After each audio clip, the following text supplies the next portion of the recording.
things, when many of the people who are French in the audience know is when you study these institutions, there's this expectation that you carry French civilization.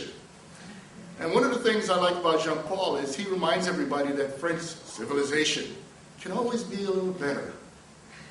And he exemplifies the values of the more humanistic side of what it is to reach out. In addition to that, the founders of this organization, the idea that you've brought this work together. When I say work, I'm using it in the sense that Hannah Arendt used the term work, of what it is to constitute a world of ideas, to be creative.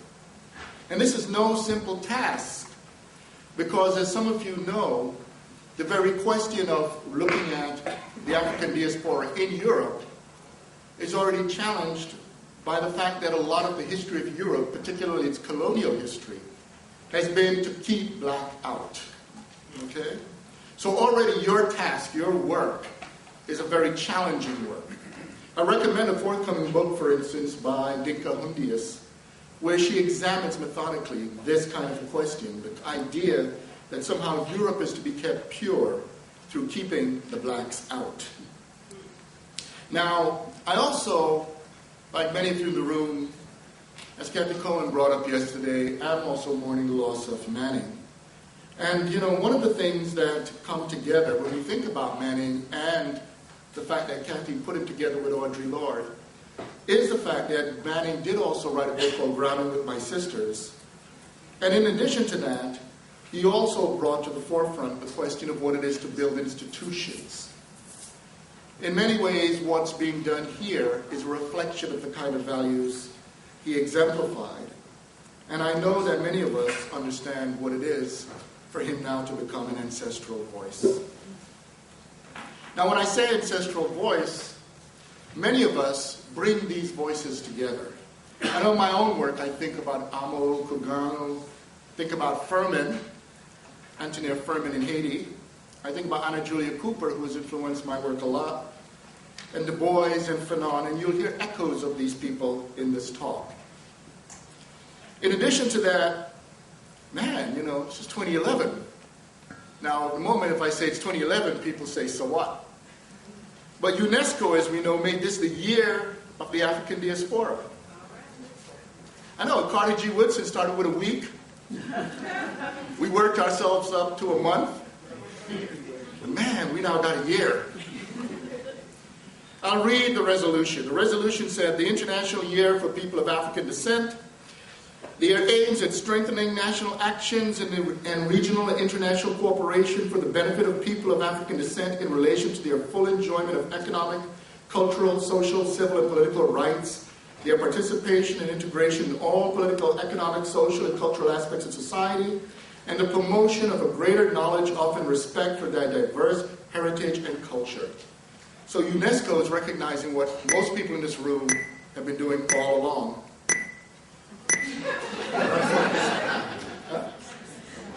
It's okay. We're dealing with metaphysical forces here, linked into technological ones, but, we'll negotiate the relationship. Now, this thing that UNESCO is doing is connected to the fact that, for instance, Sonia Dan Hasbrin, who edits Tumult, this issue, by the way, is on Said. And I have to say, it was so great participating in the UNESCO meeting and also having this relationship with Paris Diderot. Every time I've come, I've not only learned a lot, but it's also a way in which on the ground level, the work we're doing is really setting the foundations for the future. I had a funny meeting, about 3 years ago. It's 2 years ago. I was in a session where there was an anthropologist, I won't say her name, who had said something that's become a bit of a cliched riff in Paris, which is she said, but nobody reads Fanon. She said, nobody here reads Fanon. And, when Sonia organized the meeting at UNESCO, each day there were several hundred people who came to the meeting to deal with the question of Fanon. But of course, what's related to what we do is that these several hundred people were West Africans, North Africans, right? It's funny, too, most of the white folks were Jews. I'm Jewish, but one of the things is, I'm from the world where a lot of Jews are just not white folks, so it means there were very few white folks there. But when you put it all together, the fact that all those people who were meeting, discussing, going through those ideas meant nobody raises a serious question of how we deal with the dialectics of appearance. Okay? Because in many ways, the work we're doing here is about the transformation of the conditions by which we deal with what is understood as nobody becoming somebody.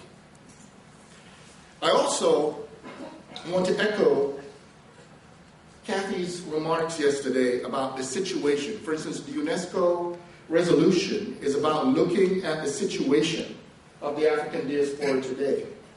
And it's very difficult to do so without taking seriously the impact, the global impact of neoconservatism and neoliberalism.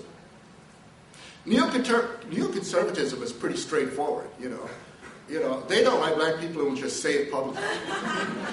Straightforward. Because for them, black people exemplify disorder. And so neoconservatism wants order, and if we're disorder, and they can make a lot of money off of the prison industrial complex, it's cool. But neoliberalism is craftier. Because neoliberalism presents itself as defending civil liberties. And neoliberalism presents itself as reaching out to a global environment in which it's pushing the free market. But the problem with neoliberalism is that neoliberalism will not recognize group rights. Neoliberalism wants to say rights have to be understood at the level of individuals.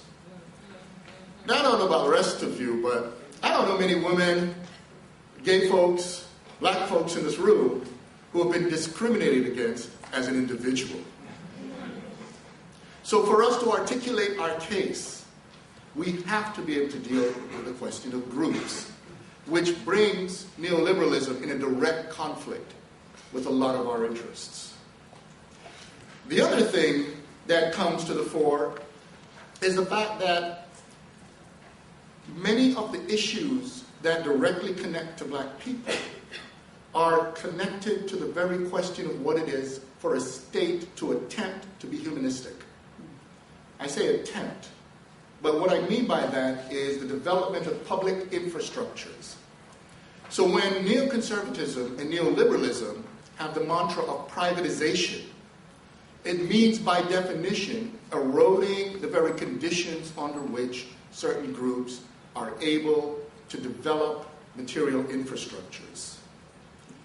So that's the first part there. Now the second part that's also connected to what Kathy Cohen said yesterday is, I love the fact that she just made it plain by saying dirty laundry.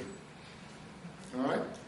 And you're going to say, well, what is this thing about dirty laundry? Well, one of the things that really create issues when folks do theory in black, studies in black, is that to do things in black, well, blackens them. And what that means is that it begins to bring out some of the things that people don't really want to talk about. And I could bring it up in I'm going to bring it up in different ways, but that's the subtext of this talk. That's the main subtext of this talk. One way I could bring up is when I was in graduate school. And there's some graduate students in the room, and some recently graduated individuals. When I was in graduate school, I was studying philosophy.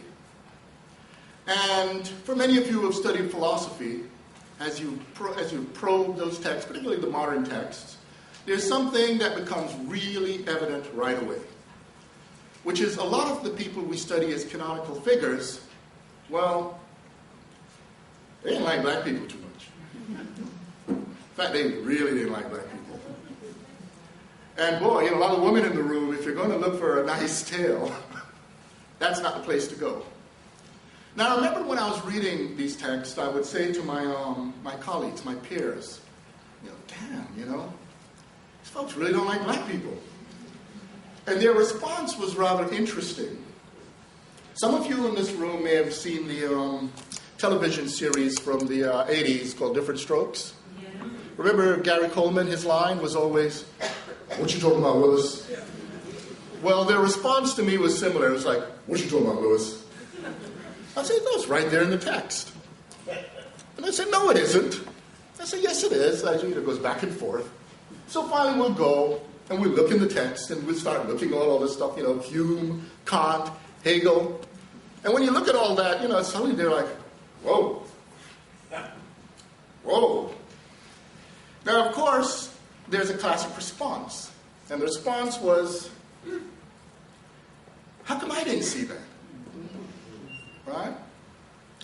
And of course, when someone first sees something like that, their response is they're going to go through certain defensive mechanisms.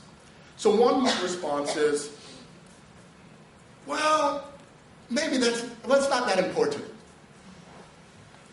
Now, many of you in this room know that in our profession, there are people who write whole dissertations on one sentence from one of these people. So one of the things you have learned about canonical thinkers is everything is important. So in a way that maybe it's not important is a form of disqualifying the very narrative that sets the condition of its appearance. The other response is a response that says, well, what the person really is saying is something else. Okay? And then there's another response would be, well, if we work it out, we will ultimately see it's not that important. Now, those responses are peculiarly similar to theodicy. All right? And one of the things, when you do this area of research, all of you may realize, is that although you're trained in a particular discipline, you have to bring a whole lot of additional resources to understand this question of black subjects. Right? And so what does theodicy offer to this? Well, to understand theodicy, you have to understand how arguments about God work. For instance, I remember many years ago, when I was about 16, I was walking one day and this very beautiful young lady smiled at me. And somebody beautiful smiles at you, you smile back.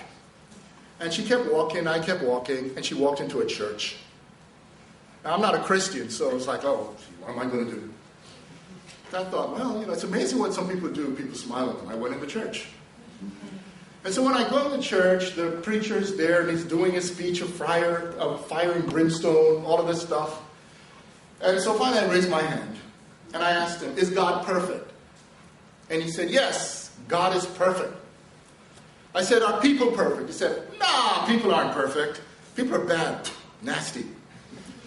And so then I said, did God create people? And he said, absolutely. So I said, well, God can't be perfect. And he looked around and, he said, what you doing? No, he said, what do you mean?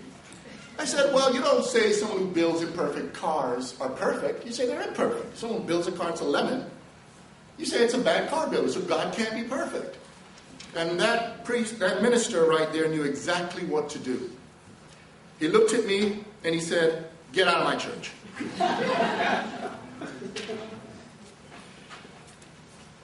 The classic responses to this problem are similar to the responses to what I call theodicy of the text. And they are as follows. They're from St. Augustine. The first response is to say that God and God's wisdom knows more than you do. So if you see all the injustice and evil in the world, it's because there's something wrong with you, but ultimately God is cool. Another response is to say that ultimately God gave us free will, and then we messed it up. So God is still okay. Okay? Now, if you secularize that discourse, what you begin to do is to say the text, whether it's by Kant or Searle, whoever it may be, or if it's by Hegel or Hume, they function like God. So ultimately, if they are perfect, if they're God-like, then there has to be something wrong with you, the reader. You see? So in those responses, they were saying something's wrong with me. And And in many ways, with the work many of you do in this room, you've had similar experiences. The view is the things you're uncovering in your research means something must be wrong with you, because everything else is perfectly right. Now, I call that theodicy of the text. But one of the things my peers misunderstood was when I was being critical of those texts, I was not arguing that we shouldn't read them. You see what I'm getting at? And the reason I wasn't doing that was precisely because I, as a black man in the United States, would be awfully naive if I expected to open books written from the 18th and 19th century by European authors and expect them to be long soliloquies on how much they love black people. You see what I mean? In fact, and this is something that makes people uneasy, the truth of the matter is any intelligent black person knows that you negotiate the white world with a grain of salt. Because one understands quite often that that world is saturated with a challenge to your humanity. And so for you to live and work in that world, you must have in advance made a decision about the people you're working with. And the decision you have made is that they are human beings, which means they're going to have contradictions. So when I was reading those texts, the reason I was able to see those things was not out of a special gift.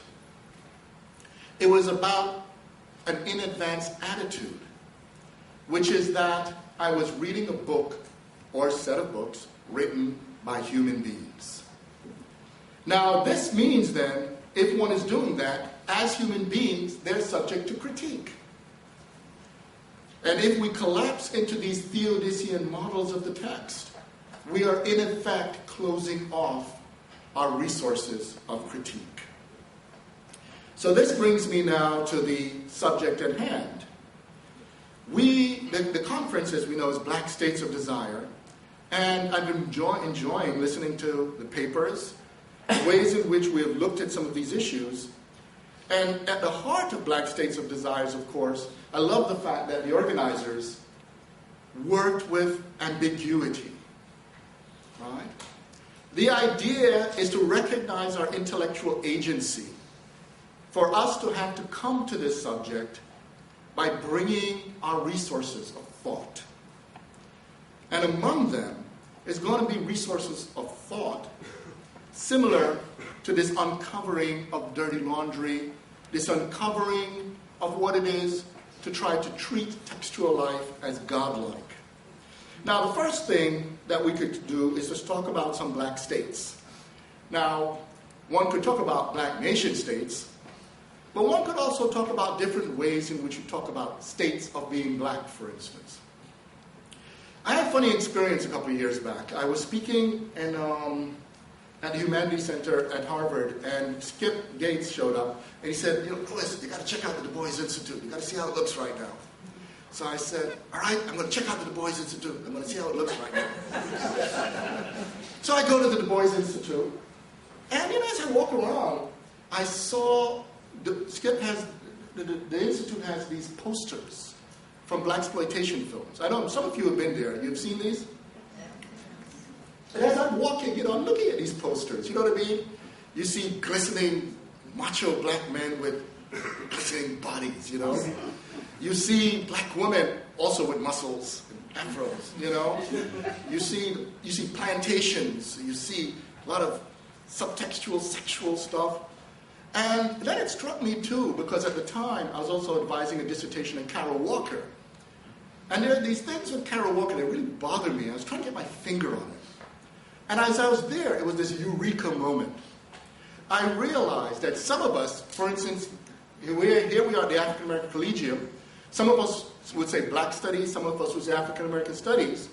But sometimes when we're arguing with each other in the field, we don't realize we're like ships passing in the night, because what I was seeing at the Du Bois Institute and what we see in Carol Walker's work is not black studies, it's not African American studies, it's Negro studies.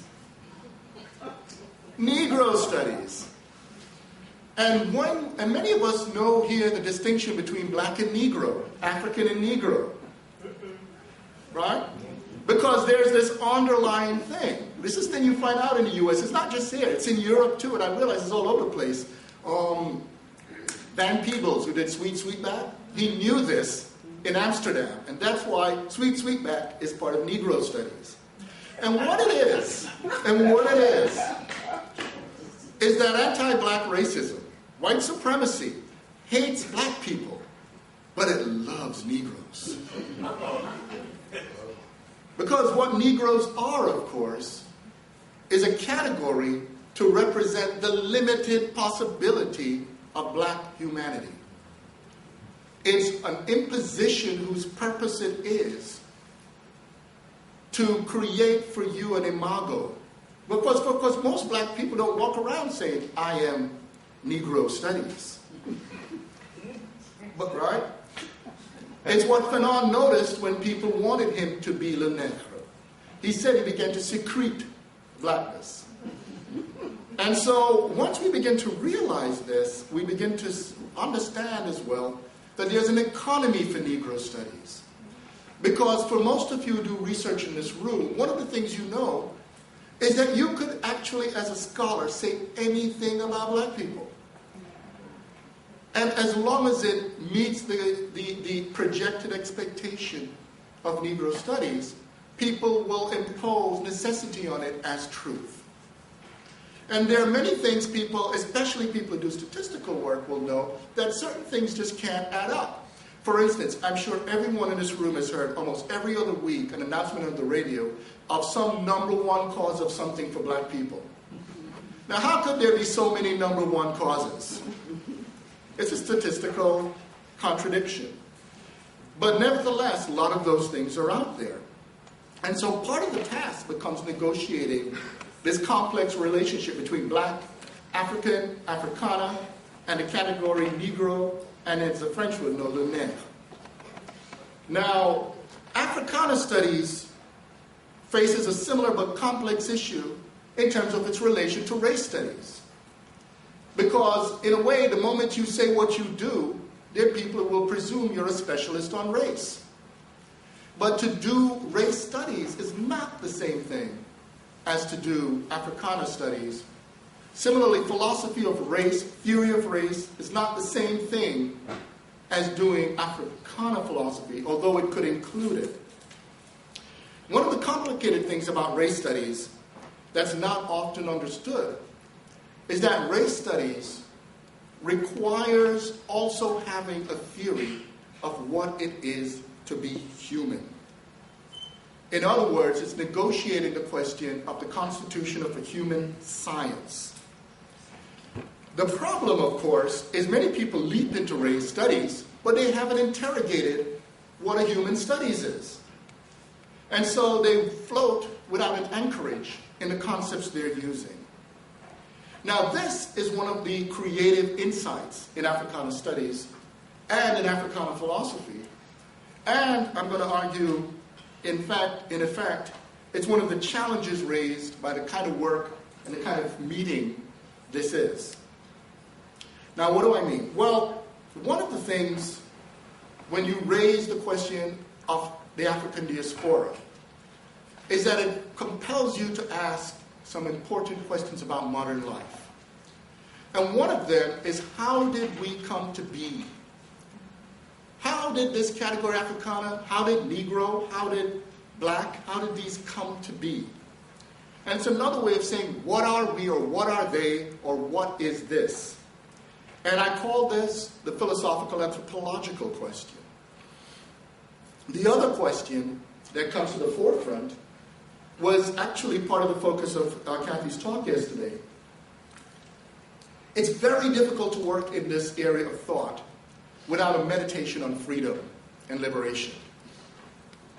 And that's because the conditions by which the African diaspora emerged were conditions connected to colonialism, racialization, and enslavement. Now, already we see dirty laundry there. Because if you go and you look at a lot of self-representation of the modern world, you hear practically a hymn to freedom. Most modern thinkers talk about the modern world as bringing enlightenment values, freedom, equality, all of these things. But at the same time, you find that these were being done with the more rigorous development of implements of enslavement, of dehumanization, and all of those things. That realization then brings you into a twofold task. Because it means to do this area of work also requires a reflective or metacritical relationship with the subject. It is a form of critique of reason to which I will shortly turn. Now, this question of race studies and human sciences then lead to another question. And it's a question that was spotted by Frantz Fanon. Du Bois spotted too. Lots of others. In fact, I just wrote a book called Intro to Africana Philosophy where I looked at more than 1,000 years of spotting this. But Fanon made it very acute. What Fanon noticed was that there's a form of colonization that can emerge even at methodological levels. In other words, the way you go about studying human subjects can actually produce forms of epistemic colonizing practices. Now, this leads to something very crucial. Because if you do intellectual work, what you often find is a dichotomy is placed between theory and practice. And in fact, when we begin to raise the question of desire, for instance, we're going to see how this plays itself out in an interesting way. Because what many of you find yourselves doing is you're attempting to articulate what is also the inner life of a world that is constructed as if it lacks an inner life. Now, there are some basic ways in which this is done. For instance, if you go and look into many college catalogs in the United States, if you see the word black, you'll almost always see, right after the word black, the word experience. Yeah, you'd see something in the black experience. Or if it were February, I'd do it Barry White style. I'd say the black experience. Now, what is this black experience? Well, there were good reasons for us to try to articulate the black experience. Because when you assert you're a human being, you say you have an inner life. You have a point of view on the world.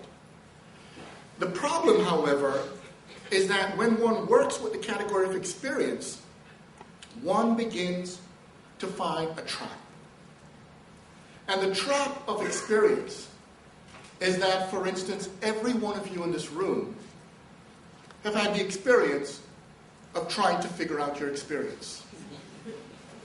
You know what I'm talking about. Something happens and you're like,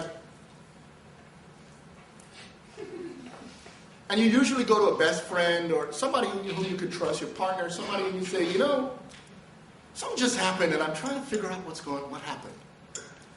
And what this tells you is that experience by itself is insufficient to deal with the question of bringing meaning to what happened. This means, however, that what you bring to the interpretation of what happens has a crucial role. If you lock it purely to experience, the trap of experience over-subjectivizes it. So you'll hear stuff, for instance, these days about your feeling of discrimination, your feeling of racism, right? Now, you know, when we're talking about racism and discrimination, we have a lot of objective data. But if we subjectivize it simply as experience at that point, we begin to lose track of how we can assess these things. The other problem that comes in when we talk about theory is that when you have that moment of trying to work out what happened, you are taking agency, you're taking responsibility for the figuring out of your experience.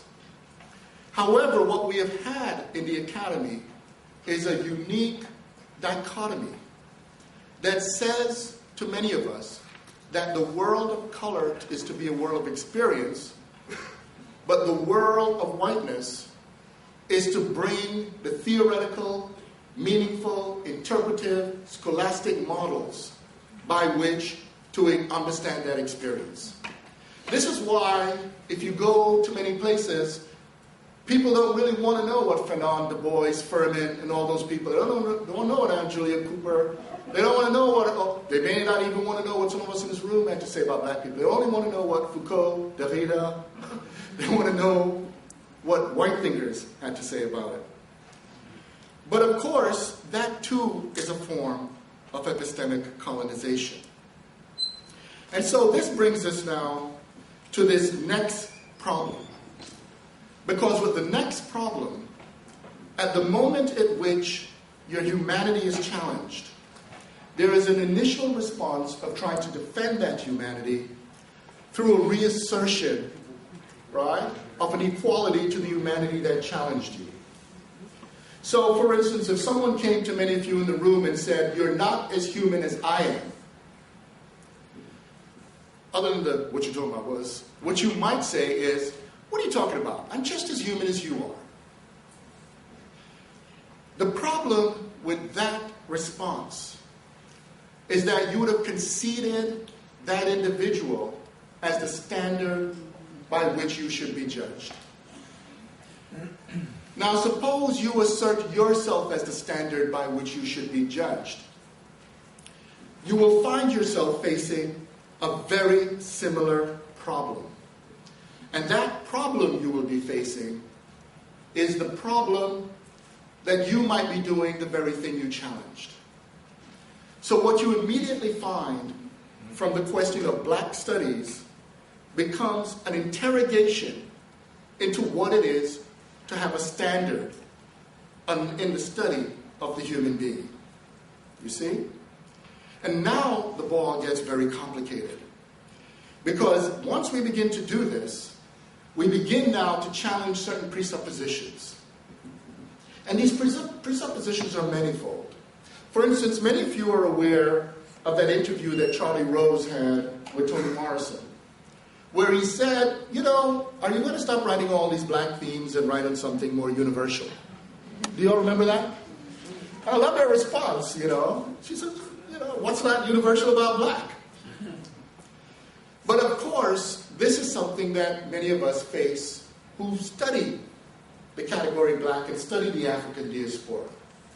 What we face is that we're treated as if we're dealing with the particular, while to keep things white would be the universal.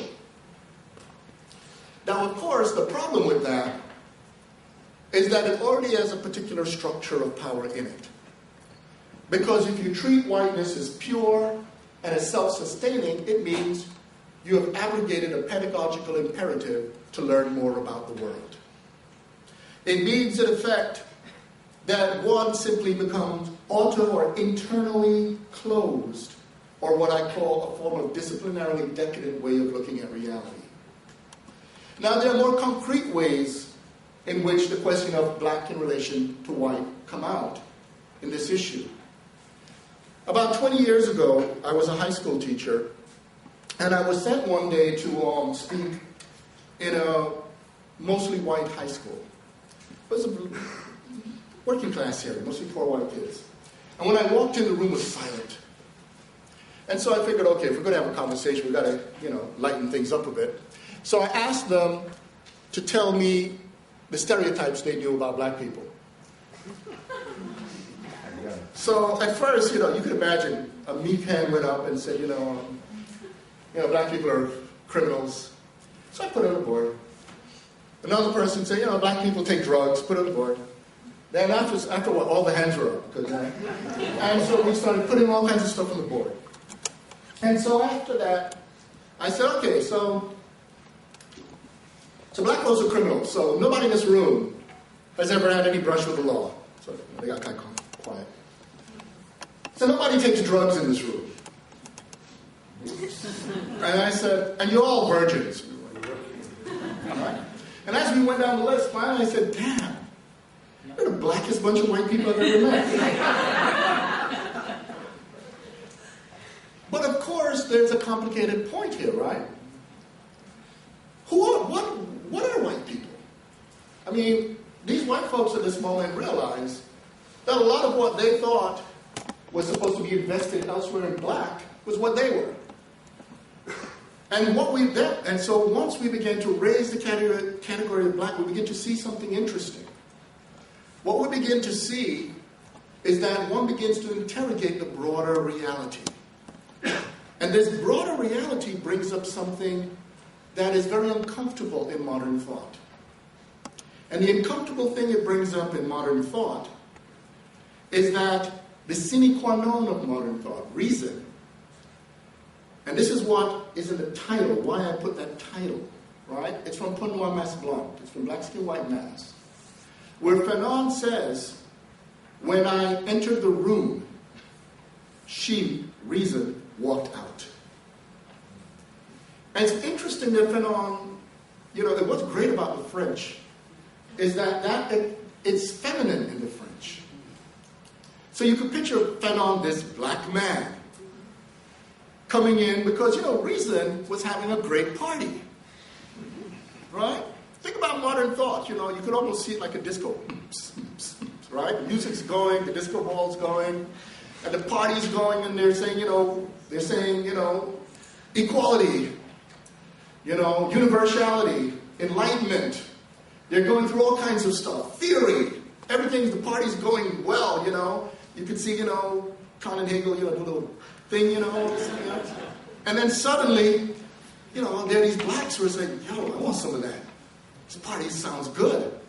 And so Fanon, representing the black, jumps into the party, and you know how it goes. At that moment, the DJ makes it go, right? And he's like, what? What's going on? Right?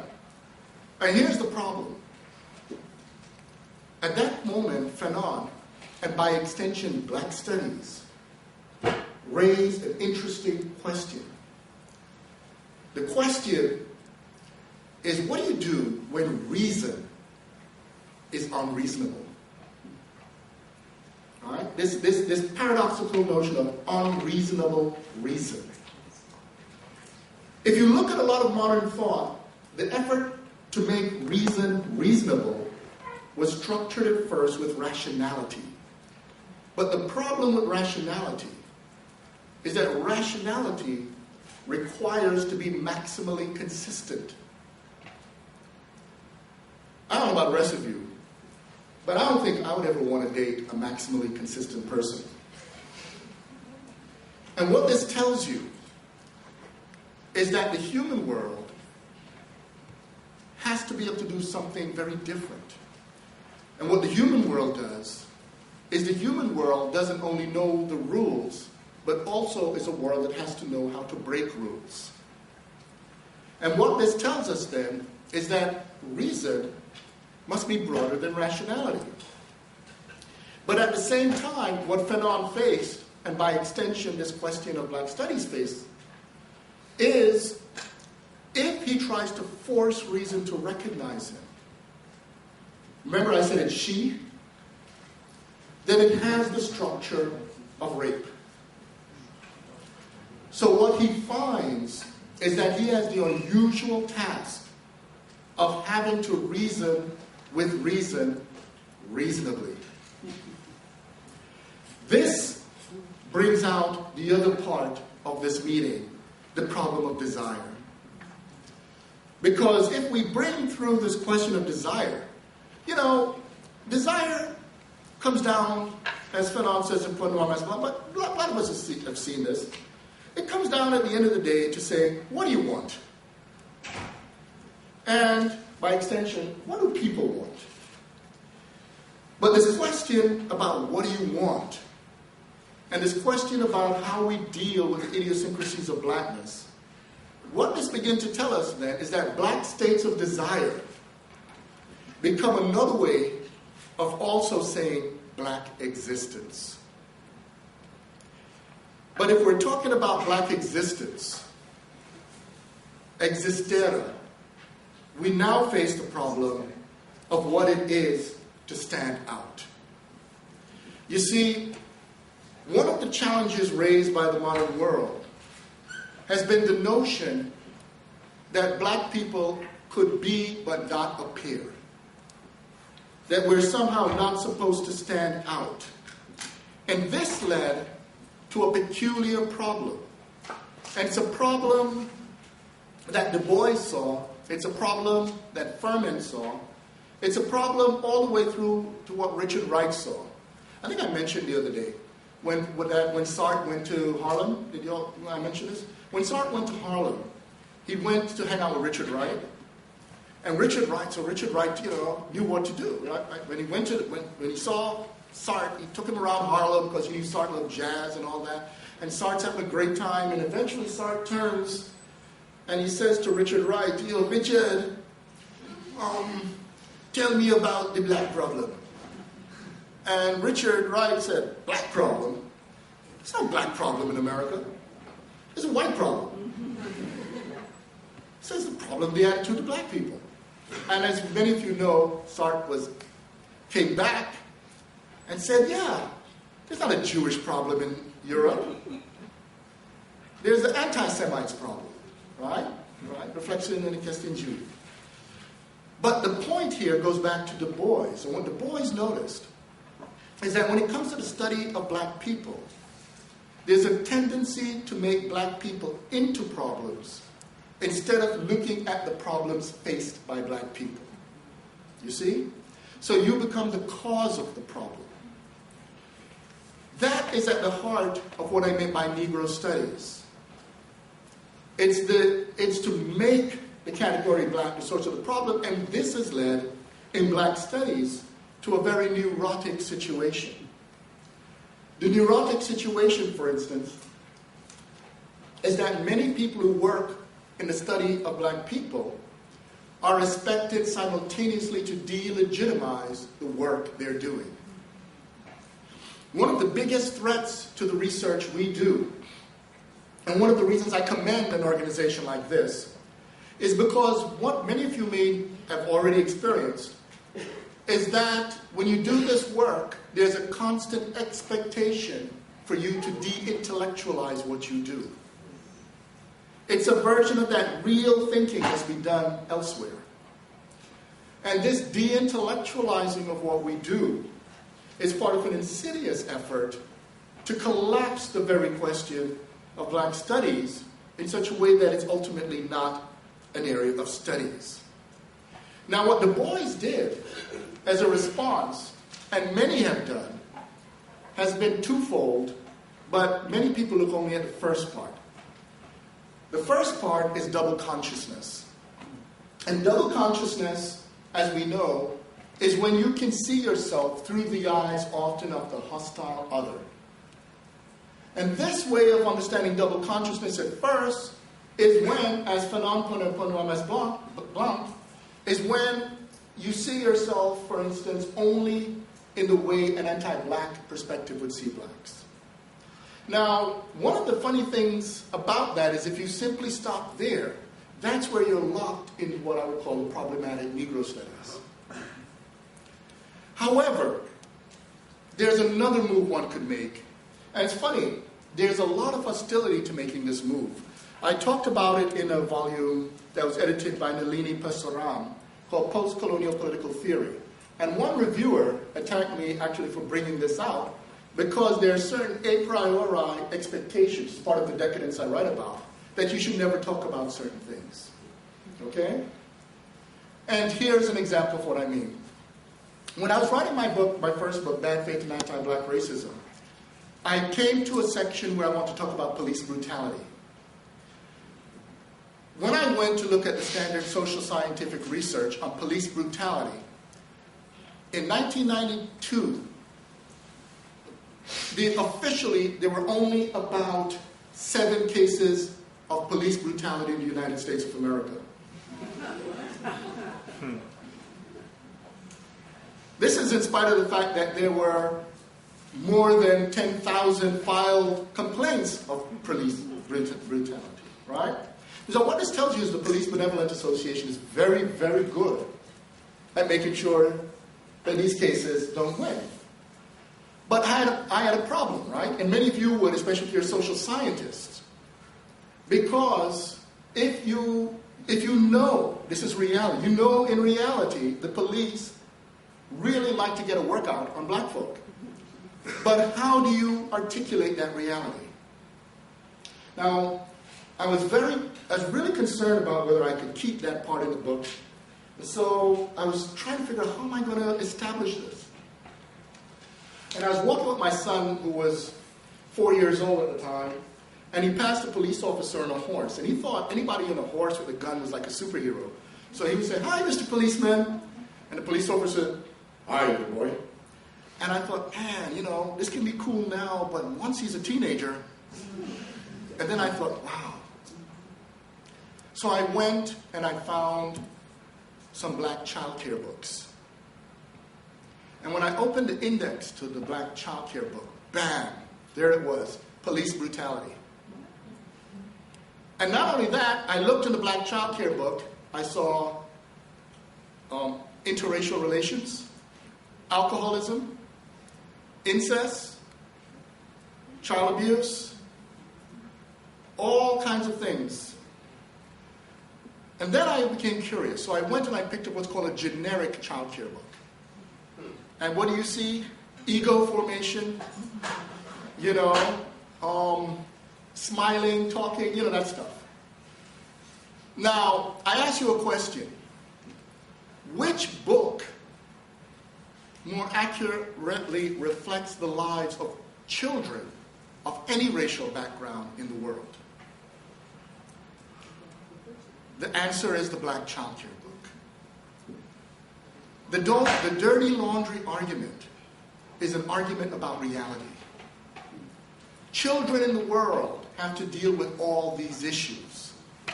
But the construction of whiteness sterilizes the world of the child and presents as universal, a false universality.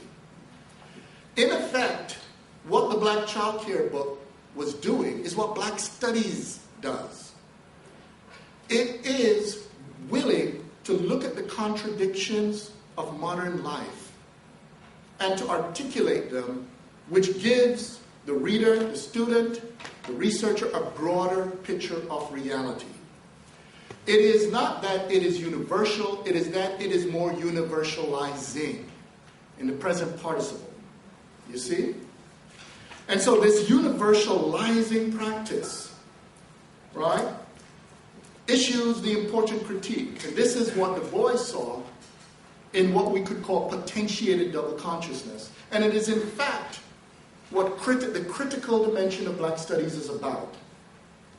What black studies is about is recognizing that at the societal level we commit Theodician acts. We construct the society as a perfect God. And it becomes important for us to offer the critique to show what an actual society of human beings is. And so that ongoing thing means then that we're actually, and Ralph Ellison brought this up as well when he talked about literature in the United States, that in African American literature you actually learn about the reality of America. You don't get a sterilized reality. And so what we begin to get at this point then is an important critique. And what Du Bois saw in this humanistic critique is that when we make the people into problems, the structure of the narrative requires the people constantly to fix themselves. You see? And as many of you know, there's a long history of black people fixing themselves. And you know what's really sad about the moment? As the present becomes more conservative, there's actually a valorization of black people making black people into the problem. And so now I'm going to get to some of the concluding stuff.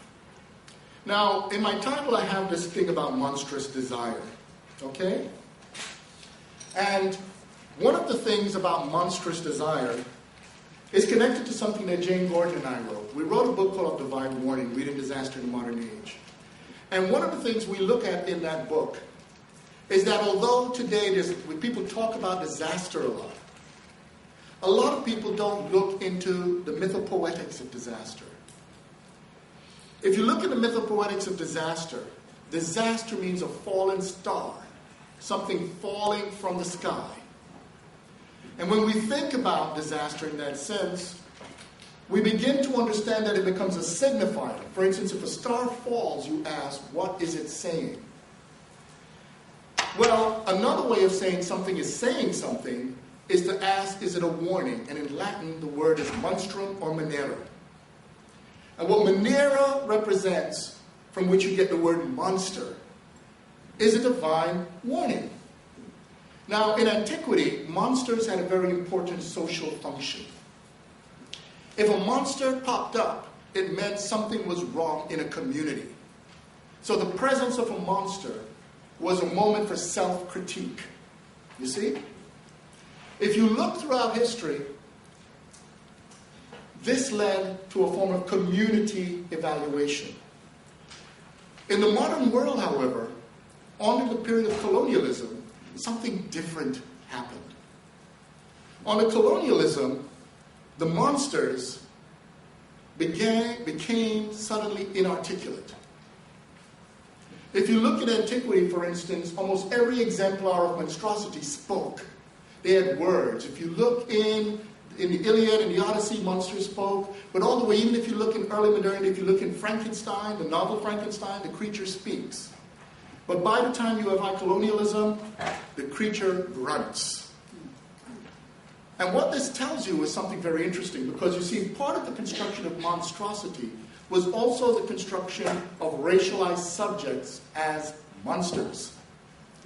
And so what it tells you is that a world emerged in which a form of arrogance came about, in which monsters were no longer to be listened to.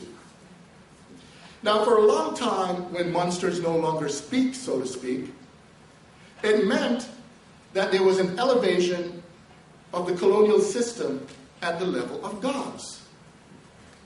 However, there have been some changes. If you look in popular culture right now, for instance, monsters seem to be speaking. And if you look into the world of politics, those who are from the communities of monsters seem to be speaking. But the thing is, when they speak, they no longer speak as a genuine critic of the society. Their speech, so to speak, becomes the unveiling of other monsters. And this is why a form of conception of black studies emerges, in which the purpose of it is not to critique a society with anti-black racism, it's not to offer social critique, it's simply to return to the pathologizing of black people and actually make black people into the problem. Now this has led into a form of situation in which a form of moralizing of black speech emerges.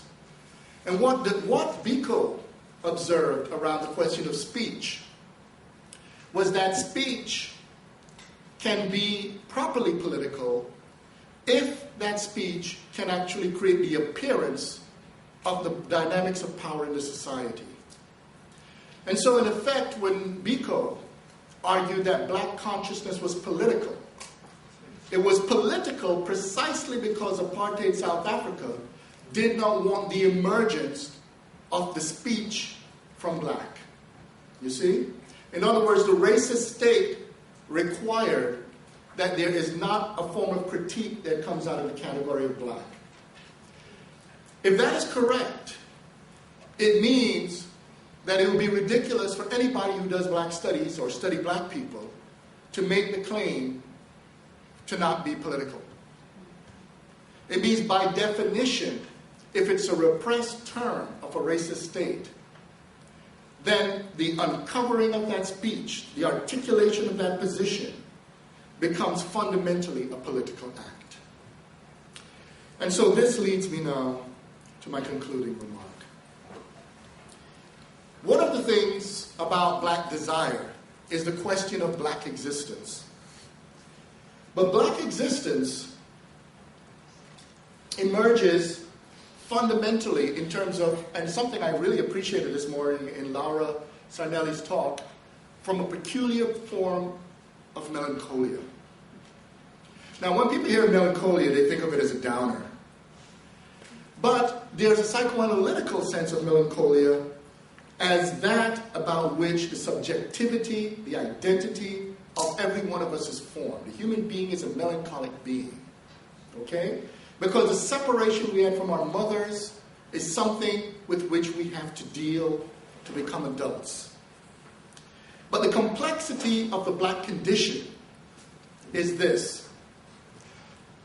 Black people emerged in the modern world. If you try to find pre-modern blackness, there's no black people. And so black people face this peculiar situation of being indigenous to the very world that rejects black people. Do you see that?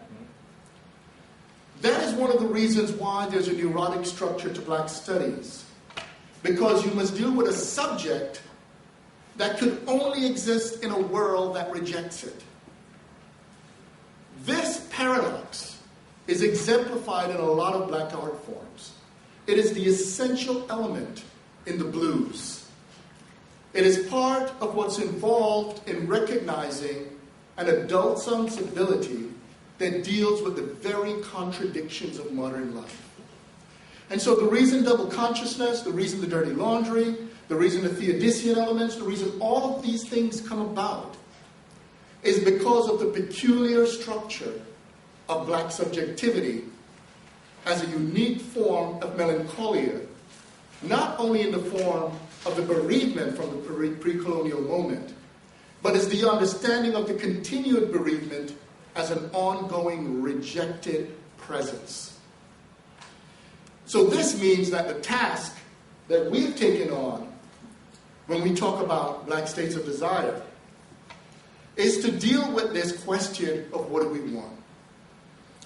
Well, you know, one of the fundamental issues that we look at is the question of freedom.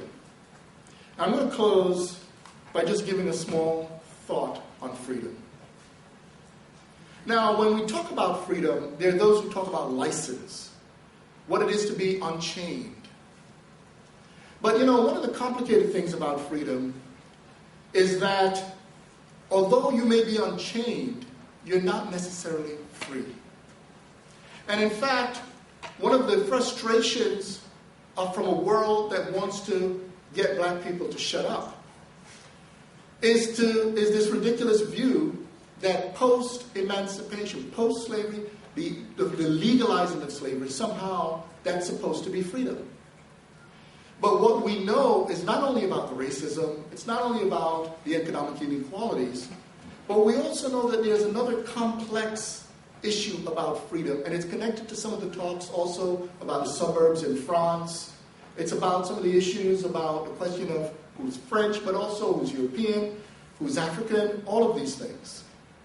And you can think about it this way. Every story of freedom every one of you have ever seen, has a moment of celebration when one has overcome the dictator, the individual who has been curtailing the community. If you see Robin Hood, whatever it is, when they get rid of Sheriff Nottingham, all of that, there's this big celebration outside. Right? It's the big party. And if the camera were to be kept going as the party is going on, what you will see is this. Eventually, people get tired and they want to go home. And now we face the complicated part. You cannot have a coherent conception of freedom without a home. The home is where you can disclose who you are in your vulnerabilities, your nakedness, your strengths, and your weakness. Part of the task of constructing a home is not simply physical, but it's also epistemological. A lot of the work we do is to get rid of that moment where reason walks out when we walk in. Because we begin to articulate a disciplinary, epistemological home for ideas connected with black. So in effect then, whether it's the different disciplines through which you come to this area of research, the fundamental issue about the articulation of black humanity, which, given my argument, is bringing the underside of a more universalizing question of what it is to be human by bringing in the critical resources of challenging the standards by which we understand a human, is also the more rigorous meditation on the meaning of the word freedom, freedom, freedom. I'll stop there. Thank you. Thank you. A strong influence on your thought. Could you speak to that? Absolutely. Being a native daughter of North Carolina, as well as a diaspora daughter. Well, I mean, it's not only her biographies is inspirational, but one of the things about Anna Julia Cooper, in my book, Intro to Africana Philosophy, I have a section where I talk about the foundations of Africana thought. And I argue that Africana thought is a modern form of thought precisely because the African diaspora is an emergence from modernity. So if you study this area of work, you actually have a rigorous, a really radical questioning of what the human is in modern terms. Anna Julia Cooper did that. Among the things she did was not only interrogate the question of what it means to be Christian, what it means to be woman, but she also interrogated the very conditions by which we deal with the concept of value. If you look in her work, for instance, she pointed out that, you know that argument she makes about how what is invested in an individual will make a difference in terms of understanding the level of value that comes out. And so for her, a lot of enslaved people, a lot of black people, really were actually giving more than was invested in a lot of us. Now, in terms of her work, she also took it to the level of how one looks at language. And this is an important category in terms of a lot of the philosophical work. One of the things she pointed out, there's a great essay she has, for instance, in her response to when Paul Robeson played Othello. I don't know if many of you have read this essay. The director wanted Paul Robeson, because he was the first black actor to play a black man in a Shakespeare play, he wanted him to be supposedly authentic. So he wanted him to say, "I is." Now, and Anna Julia Cooper brought this out in her study for linguistics. No black person says "I is." "I is that Negro study stuff. You'll hear black people say "I'm a," which is a version of "I am." "I'm gonna do this, I'm gonna do that," and she brings this out. But she brings out something that's phenomenologically interesting. Because if a false construction of what you are to be as authentic is unleashed in the public, then many black people cannot begin to imitate what they think is authentic when that was never black to begin with. So she begins to show the force of ideological imposition. There are other things with her, in terms of, for instance, her philosophy of education. Because, for instance, she understood what it is to have a humanistic education. You know, one of the things that's happening in the academy right now is we're seeing in the act of privatization also an act of dehumanization of the university. And one of the things about a university, universities actually came out of an interrogation of what it is to be human. In fact, the word school is from the Greek word skole, which means leisure time. And the argument was that with leisure time, you can devote to uniquely human things. So the university was supposed to be the construction, the relationship of the building of human relations. In a way, then, if you're to attack the humanities and social sciences in universities, you will in effect be de-schooling universities, de-universalizing them.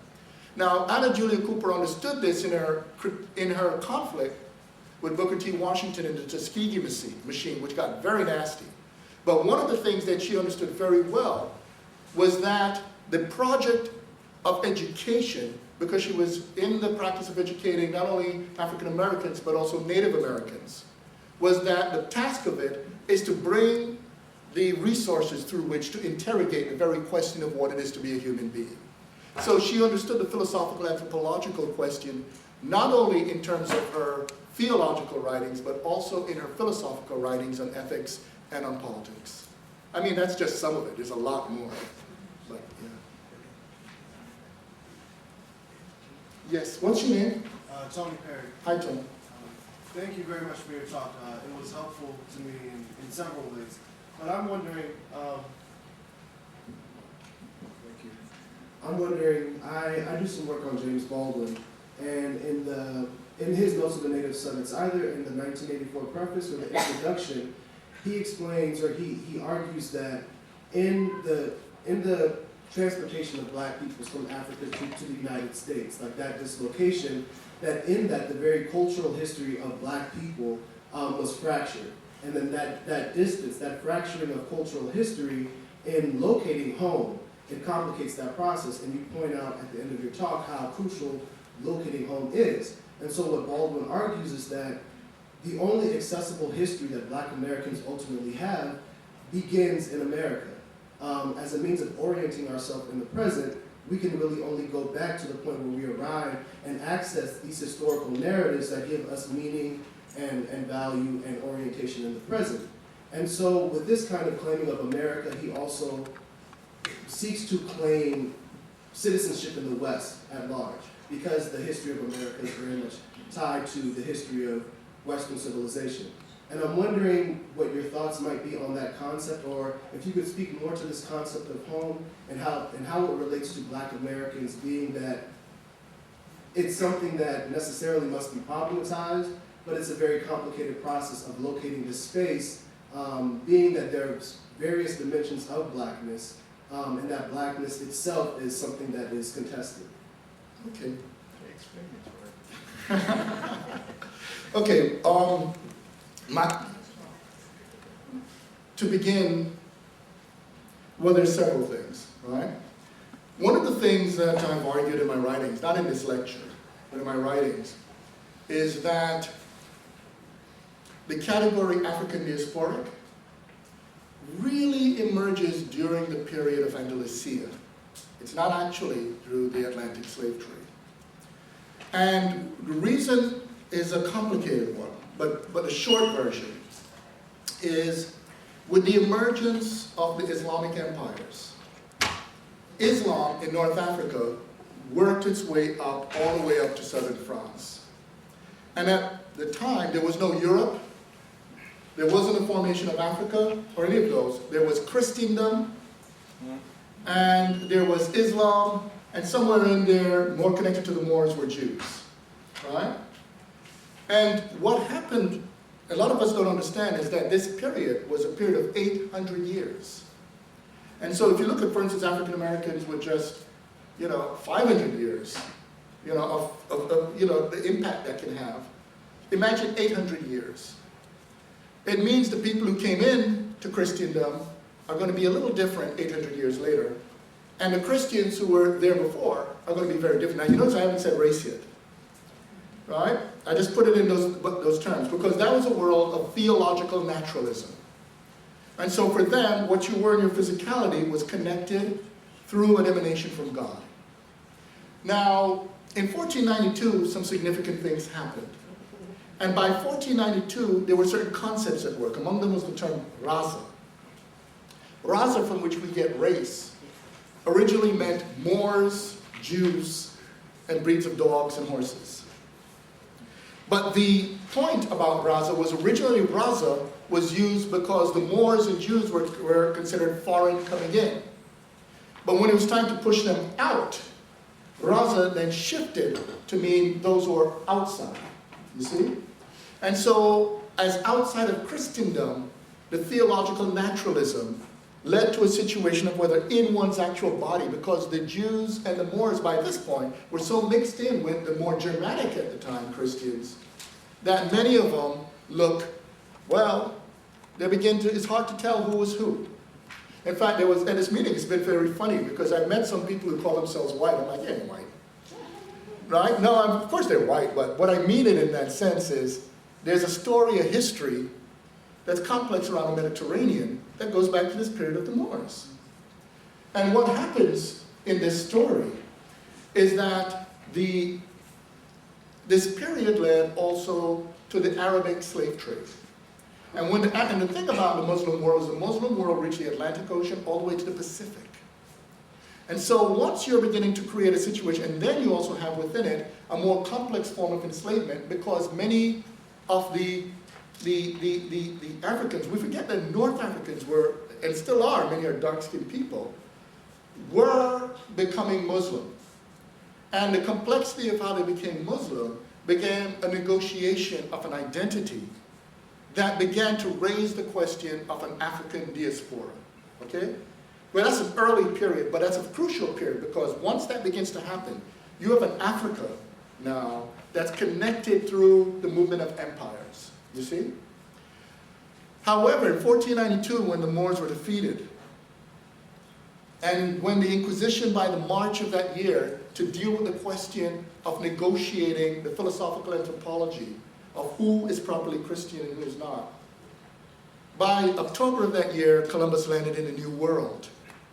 And that inaugurated a different anthropology, because people were being met who were neither Christian, Jew, or Moor, or Muslim. And this renegotiating led eventually to non-theological, over time, and more naturalistic arguments about how to construct the human. In the midst of that, as we know, Las Casas began to take seriously how this process was leading to the possible genocide of the native population. We know the story about how. But it means by the time you have now the transatlantic slave trade, there's already been a lot going on in Africa, because even independent of Muslims and Christians in Africa, Africa as a vast system of trade networks, not just slave trade, but other trade networks, meant there was a formed African, larger inter-African, so to speak, or inter-consciousness at work. This complex renegotiation took a form now, not only with the slave trade, but it also led to something very different. And the different thing it led to was threefold. The first thing was that this new emergence began to put behind Christendom, Islam, and bring to the forefront a new concept we call the West in Europe.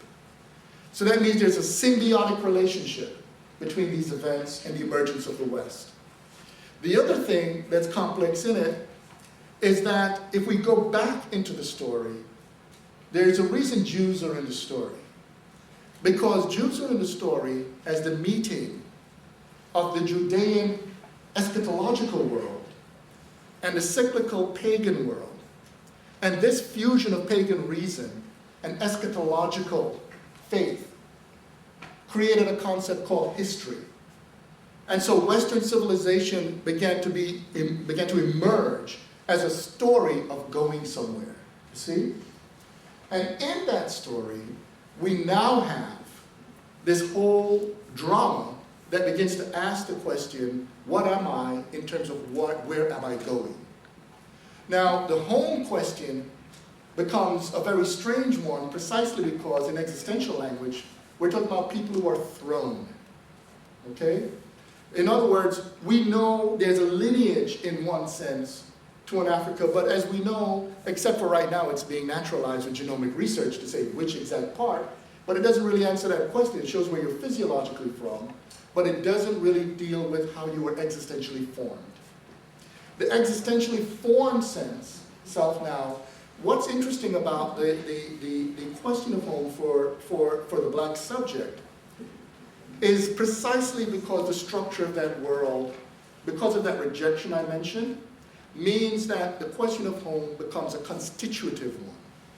You see? That's why you have so many black writers having this ambivalent relation to the past.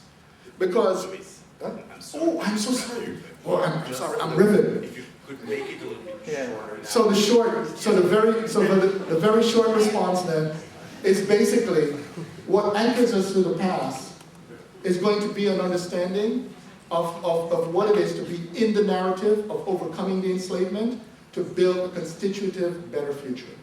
And so what it is I argue that what we are here is the project of the constitution of home.